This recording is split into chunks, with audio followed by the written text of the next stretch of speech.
Morning everybody. चलिए तो आज हम लोग अर्थमेटिक प्रोग्रेशन के सवाल नंबर 15 को करते हैं एक्सरसाइज 5.2 के। देखिए सवाल मैं रीड कर देता हूं। 15 नंबर सवाल क्या लिखा गया है। देखिए इन्होंने लिखा है कि एन के किस मान के लिए दोनों समांतर श्रेणियों 63, 65, 67 कॉमा कॉमा डॉट डॉट, फिर अगली श्रेणी दी गई है 3, 10, 17 के nवें पद आपस में बराबर होंगे। यानी इन्होंने कहा है कि दो समांतर श्रेणी दी गई है उनके कार्य के मतलब nवा पद आपस में क्या दिया गया है, बराबर दिया गया है। nth पद यानी पदों की संख्या बराबर दी गई है और यही आपको बताना है कि मतलब इन्होंने क्या और आगे लिखा है nवा पद बराबर होंगे। तो चलिए सबसे पहले दी गई श्रेणी लिखते हैं, मैं समझाता हूं आपको। अभी पहले स्क्रीन पर देखिए क्वेश्चन को लिखा है। यहां पर मैं लिख रहा हूं सवाल नंबर 15। देखिए जो प्रथम जो पहली एपी दी गई है, पहली एपी चलिए लिखिए यहां पर दिया है। जो पहली एपी दी गई है, पहली एपी, देखिए पहली एपी क्या क्या दी गई है। तो देखिए आपको दी गई है यहां पर 63, 65, 67 कॉमा डॉट डॉट डॉट। और दूसरी जो श्रेणी दी गई है उसको भी लिख लीजिए यहीं पर, दूसरी एपी यहां और लिख लीजिएगा। और दूसरी एपी दी गई है 3, 10, 17, कितना दिया है 3, 10, 17 और कुछ दिया है कि nवें पद बराबर होंगे। अब कह रहे कि nवें पद यानी इन दोनों श्रेणी के nवा पद आपस में बराबर है, यानी n इसका वाला और n उसका वाला। तो चलिए हम मान लेते हैं यहां पर, पहले यहां लिखेंगे पहली एपी के लिए, किसके लिए, एपी के लिए। चलिए प्रथम पद कितना है, पहली एपी के लिए प्रथम पद बराबर, यहां लिख लेंगे पहली एपी के लिए प्रथम पद। हम लोग प्रथम पद क्या मानते हैं, ए मानते हैं। ए बराबर कितना मान लिया जाए, यहां पर दिया है जो लिख लीजिए 63। और सर्वांतर कितना हो जाएगा इसका, सर्वांतर यानी डी बराबर कितना आ जाएगा, तो डी बराबर हो जाएगा 65 और माइनस 63 बराबर आ गया 2। पहली एपी के लिए ये हो गया, प्रथम एपी के लिए। अब चलिए प्रथम एपी के लिए हम nवा पद भी निकाल लेते हैं।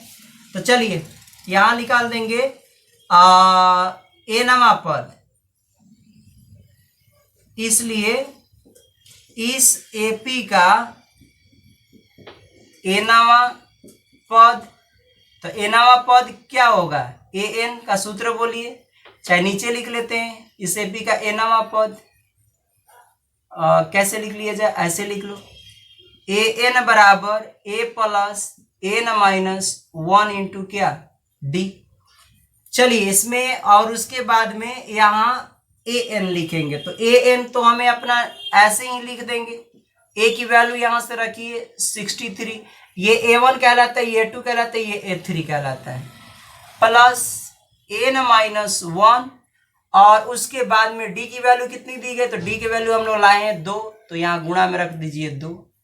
अब ये जो हो गया, इसको 2 जो वैल्यू आई है ये हो गया समीकरण नंबर फर्स्ट। अब चलिए अब निकालेंगे दूसरी एपी के लिए, क्या निकालेंगे, दूसरी एपी, अब लिख लीजिएगा।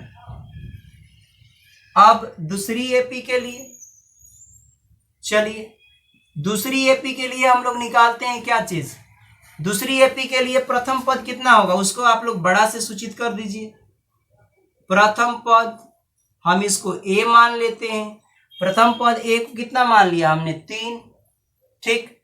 उसके बाद में सर्वांतर, यहां पर सर्वांतर कर लीजिएगा, इसका सर्वांतर कितना मान लिया जाए, सर्वांतर, इसको बड़ा डी का दीजिए, क्योंकि 2 दिया है तो हम अंतर करने के लिए a और d लिख रहे हैं ताकि दोनों में आपको अंतर समझ में आए। चलिए 10 में से 3 घटाएंगे, 10 माइनस 3 बराबर कितना आ गया 7। ये आ गया। अब इसका इस एपी का nवां पद निकाल लो, इसलिए इस एपी का nवां पद, चलिए इसका nवां पद के लिए सूत्र लगा लीजिए, क्या होता है, इसमें बड़ा वाला लगाइए, an बराबर a plus n-1 into D. D इसमें बड़ा वाला लिखेंगे, छोटा वाला नहीं। चलिए इसमें वैल्यू अब पुट कर देते हैं हम लोग, यहां से वैल्यू पुट करते हैं।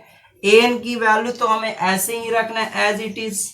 ए की वैल्यू कितनी है, तो ए की वैल्यू यहां से 3 रख दिया, प्लस n-1, और डी का यहां से मान रखिए कितना हो गया, गुणा में 7। समीकरण नंबर 2।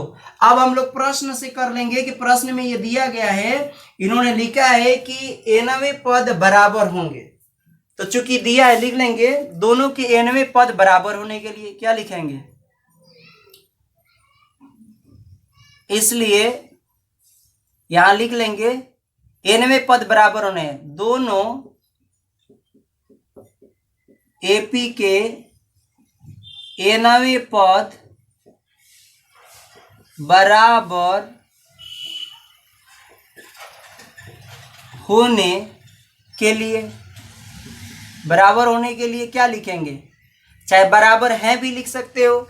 दोनों एपी के nवें पद बराबर होने के लिए, यानी कब बराबर होंगे, तो चलिए बराबर होने के लिए क्या हो जाएगा, यहां पर हम लिखेंगे an, अब बराबर यहां पर लिखना पड़ेगा आपको an, दोनों आपस में बराबर होना चाहिए।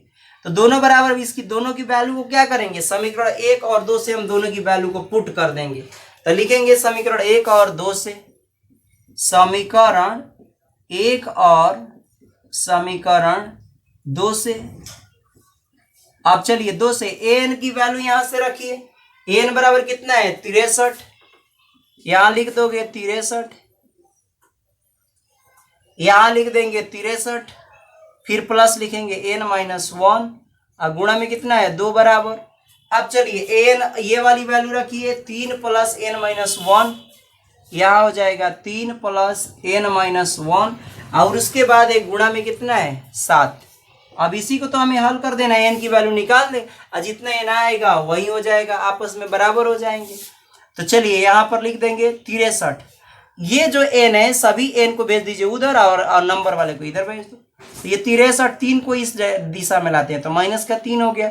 अब ये n-1 और गुणा में कितना है इधर 7, इसको सबको ये नंबर उधर भेज दो, तो माइनस का चला जाएगा n-1 और गुणा में कितना 2, 63 इसमें से घटा लो तो कितना आ जाएगा 60, बराबर। देखो यहाँ पर n-1 दोनों में कॉमन है तो बाहर निकाल लो, n-1 कॉमन निकल गया, यहाँ कितना बच गया, तो लिख दोगे यहाँ पर 7, और यहाँ पर कितना बच गया, माइनस का ब्रैकेट में 2। अब इसको घटा लो, 60 आ गया, n-1 और 7 में से 2 गया तो कितना बच गया 5, इंटू में रख दीजिए, 5 को इधर ले जाके डिवाइड कर दो तो कितना आ जाएगा 60 बगे में कितना हो जाएगा 5 बराबर n-1। यहाँ से काटेंगे तो कितने बार में कटेगा, तो 12 5 हो जाएगा 60, यानी ये जब कटाएंगे तो ये कट जाएगा कितने बार में 12 बार में, 12 बार में कट गया। और वहां से हम लोग 1 को इधर ले लेंगे तो प्लस में आ जाएगा, यानी 12 बराबर ये हो गया 1-1, और इधर इसको इस साइड में ला दो तो 12 प्लस कितना हो गया 1 बराबर का n, इसलिए n का मान कितना हो गया टोटल 13। तो बस, तो दोनों एपी आपस में कब होंगे, तो हम लोग लिख लेंगे, क्या लिखेंगे फाइनल रिजल्ट में, फाइनल रिजल्ट में आप लिख लीजिए कि दोनों एपी का 13वां पद समान है, क्या लिख देंगे, अतः फाइनल रिजल्ट यही ना लिखेंगे, दोनों एपी का कौन सा पद समान है, अतः दोनों एपी का 13वां पद, कौन सा 13वां पद समान होंगे, 13वां पद आपस में समान होंगे। कहने का मतलब A13 यानी इसका वाला भी 13वां पद जो आगे मिलेगा 13वां पद, और इसका भी 13वां पद आपस में बराबर होगा। अगर आपको चेक करना है कि तेरहवा पद क्या आपस में बराबर आ रहे हैं, तो आप लोग इस फॉर्मूला का प्रयोग करके यहाँ पर 13 रखेंगे तो आपको इजिली आपको पता चल जाएगा जितनी वैल्यू इसके वाले में तेरहवा पद की आएगी उतनी ही वैल्यू इस वाले पद की आएगी। तो यहाँ हम लोग क्या करते हैं, कंप्लीट करते हैं सवाल नंबर 15 को, और इसके बाद में हम लोग अब अगला सवाल करेंगे।